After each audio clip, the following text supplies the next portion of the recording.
Habari, nikukaribisha tena kwenye kituo chetu cha Mega TV Online au MTO Media. Kama hujasubscribe basi ndo huu hapa muda wako wa kusubscribe. Karibu sana ujiunge na sisi, yani uwe mwanafamilia wetu wa MTO au Mega TV Online. Bana, leo kuna sehemu nilipita nikakuta kuna mada inajadiliwa, na mada ilikuwa inajadiliwa au ilikuwa ikizungumziwa ni makabila yenye roho mbaya nchini Tanzania. So ikabidi nikae nisikilize na mimi nipate kidogo kitu cha kuwaletea. Umeona bana, so yametajwa makabila mengi sana, ila makabila yaliyotajwa sana sana ni 10.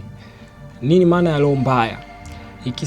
Ikisemekana kwamba au ikisemwa watu wana roho mbaya, maanisha watu wenye nia chafu na tabia zisizo njema mioyoni mwao. Kwa kifupi, hawana huruma, hufurahia mateso au shida za wengine, uwazo mabaya, usuda au chuki, kulipiza kisasi, mara nyingi kuumiza watu kwa maneno au matendo bila kujali athari.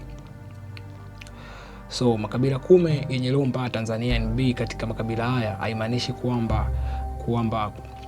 watu wote wana roho mbaya.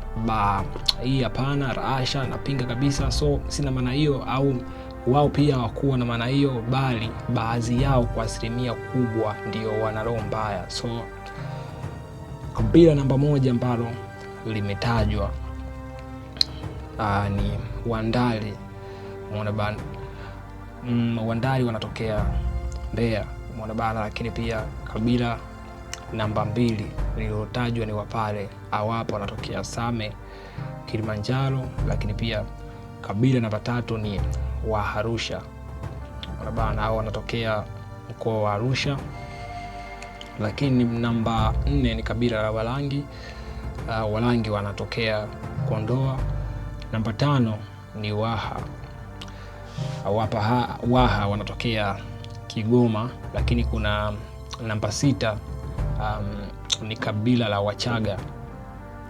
Wachaga wanatokea Moshi, Kilimanjaro. Lakini pia namba 7 ni Wakurya. Umeona bana, Wakurya wanatokea Mara, Tarime kule. So namba 8 ni Wanyaturu. Wanyaturu wao wanatokea Singida. Lakini pia namba 9 ni Wahilaki. Wahilaki wao wanatokea mkoa wa Manyara. Lakini pia namba 10 ni Wazaramo. Wazaramo nadhani tunajua au tunaelewa kwamba wanatokea jiji la gharama sana, wasisi wa mjini Dar es Salaam bana. Lakini pia namba 11 tunaomba au naomba au type au uandike hapo kwenye upande wa comment section kabila gani ambalo tumelisahau au limesahaulika au lilisahaulika. Nisi nikasema mimi kwamba ndo nimetaja au mimi ndo ni kwamba nimesikia habari nikaja kushare na nyinyi watu wangu. So namba 11 andika hapo kwenye upande wa comment section kwamba ni kabila gani lingine unalijua. Lakini hata kama kuna 12 andika hapo, ila ya kwako lisikose. Usije ukasema kwamba makabila mengine watu wengine ndio hivyo, ila angalia pia na kabila lako kama kuna namna fulani ya tofauti ambayo haiko sawa, pia unaweka labda ndio inaweza ikawa 11. Umeona bana, narudia tena, sio wote ila kwa asilimia kubwa wengi wao wana kalo kabaya.